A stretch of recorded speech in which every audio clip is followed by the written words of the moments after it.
Read the Bible in 1 year with The Treasured Word. February 8th. Exodus chapter 28, verses 1 through 43. Garments for the priesthood. Now take Aaron your brother, and his sons with him, from among the children of Israel, that he may minister to me as priest, Aaron and Aaron's sons, Nadab, Abihu, Eleazar, and Itamar. And you shall make holy garments for Aaron your brother, for glory and for beauty. So you shall speak to all who are gifted artisans, whom I have filled with the spirit of wisdom, that they may make Aaron's garments, to consecrate him, that he may minister to me as priest. And these are the garments which they shall make: a breastplate, an ephod, a robe, a skillfully woven tunic, a turban, and a sash. So they shall make holy garments for Aaron your brother and his sons, that he may minister to me as priest. The ephod. They shall take the gold, blue, purple, and scarlet thread, and the fine linen. And they shall make the ephod of gold, blue, purple, and scarlet thread, and fine woven linen, artistically worked. It shall have 2 shoulder straps joined at its 2 edges, and so it shall be joined together. And the intricately woven band of the ephod, which is on it, shall be of the same workmanship, made of gold, blue, purple, and scarlet thread, and fine woven linen. Then you shall take 2 onyx stones and engrave on them the names of the sons of Israel. 6 of their names on one stone and 6 names on the other stone, in order of their birth. With the work of an engraver in stone, like the engravings of a signet, you shall engrave the 2 stones with the names of the sons of Israel. You shall set them in settings of gold. And you shall put the 2 stones on the shoulders of the ephod as memorial stones for the sons of Israel. So Aaron shall bear their names before the Lord on his 2 shoulders as a memorial. You shall also make settings of gold. And you shall make 2 chains of pure gold like braided cords, and fasten the braided chains to the settings. The breastplate. You shall make the breastplate of judgment. Artistically woven according to the workmanship of the ephod you shall make it, of gold, blue, purple, and scarlet thread, and fine woven linen, you shall make it. It shall be doubled into a square, a span shall be its length, and a span shall be its width. And you shall put settings of stones in it, 4 rows of stones. The first row shall be a sardius, a topaz, and an emerald. This shall be the first row. The second row shall be a turquoise, a sapphire, and a diamond. The third row, a jacinth, an agate, and an amethyst. And the fourth row, a beryl, an onyx, and a jasper. They shall be set in gold settings, and the stones shall have the names of the sons of Israel, 12 according to their names, like the engravings of a signet, each one with its own name. They shall be according to the 12 tribes.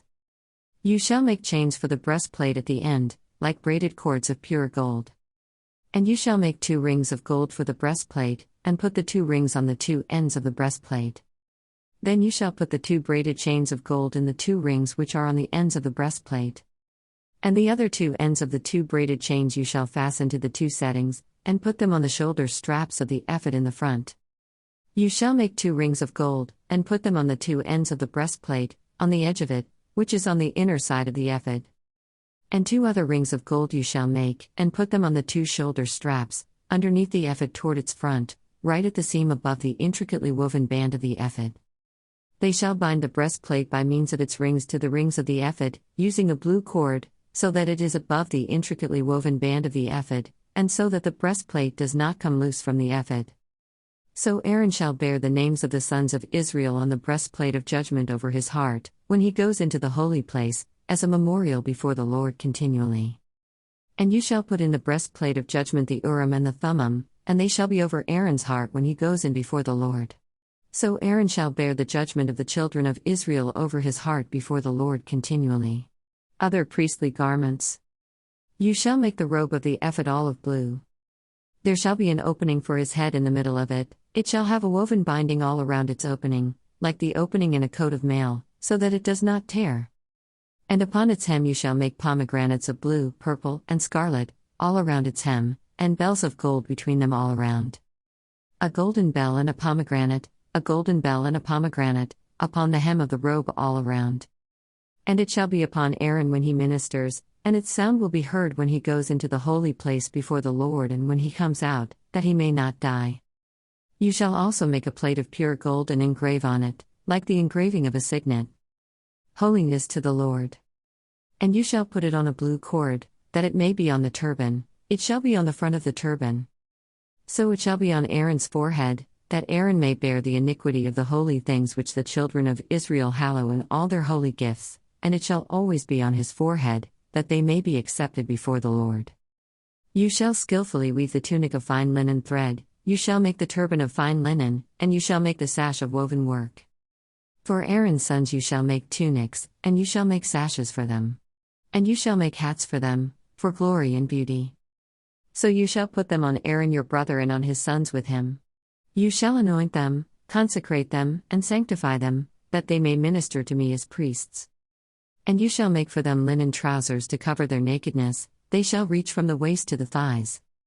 They shall be on Aaron and on his sons when they come into the tabernacle of meeting, or when they come near the altar to minister in the holy place, that they do not incur iniquity and die.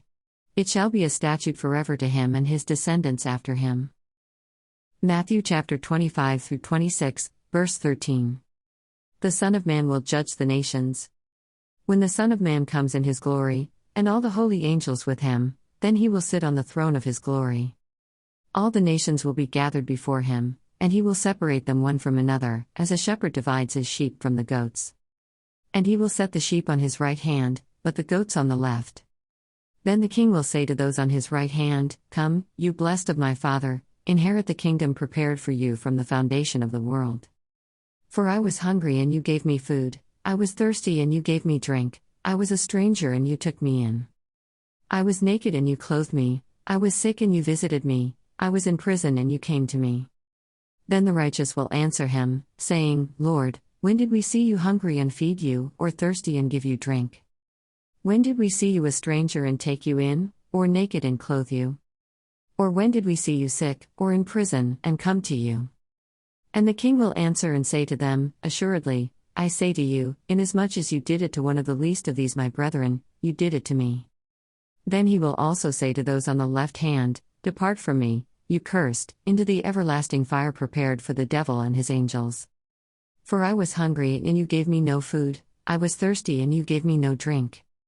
I was a stranger and you did not take me in, naked and you did not clothe me, sick and in prison and you did not visit me. Then they also will answer him, saying, Lord, when did we see you hungry or thirsty or a stranger or naked or sick or in prison, and did not minister to you? Then he will answer them, saying, Assuredly, I say to you, inasmuch as you did not do it to one of the least of these, you did not do it to me. And these will go away into everlasting punishment, but the righteous into eternal life. The plot to kill Jesus. Now it came to pass, when Jesus had finished all these sayings, that he said to his disciples, You know that after 2 days is the Passover, and the Son of Man will be delivered up to be crucified. Then the chief priests, the scribes, and the elders of the people assembled at the palace of the high priest, who was called Caiaphas, and plotted to take Jesus by trickery and kill him. But they said, Not during the feast, lest there be an uproar among the people. The anointing at Bethany. And when Jesus was in Bethany at the house of Simon the leper, a woman came to him having an alabaster flask of very costly fragrant oil, and she poured it on his head as he sat at the table. But when his disciples saw it, they were indignant, saying, Why this waste? For this fragrant oil might have been sold for much and given to the poor. But when Jesus was aware of it, he said to them, Why do you trouble the woman? For she has done a good work for me. For you have the poor with you always, but me you do not have always. For in pouring this fragrant oil on my body, she did it for my burial. Assuredly, I say to you, wherever this gospel is preached in the whole world, what this woman has done will also be told as a memorial to her. Psalms chapter 31, verses 9 through 18. Have mercy on me, O Lord, for I am in trouble, my eye wastes away with grief, yes, my soul and my body. For my life is spent with grief, and my years with sighing, my strength fails because of my iniquity, and my bones waste away. I am a reproach among all my enemies, but especially among my neighbors, and am repulsive to my acquaintances, those who see me outside flee from me. I am forgotten like a dead man, out of mind, I am like a broken vessel.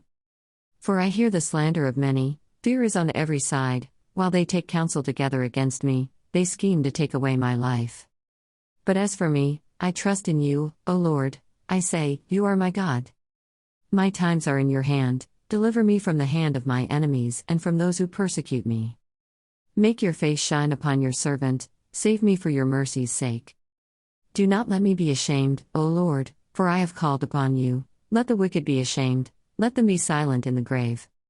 Let the lying lips be put to silence, which speak insolent things proudly and contemptuously against the righteous. Proverbs chapter 8, verses 12 and 13. I, wisdom, dwell with prudence, and find out knowledge and discretion. The fear of the Lord is to hate evil, pride and arrogance and the evil way and the perverse mouth I hate. Thanks for reading along with The Treasured Word. See you tomorrow.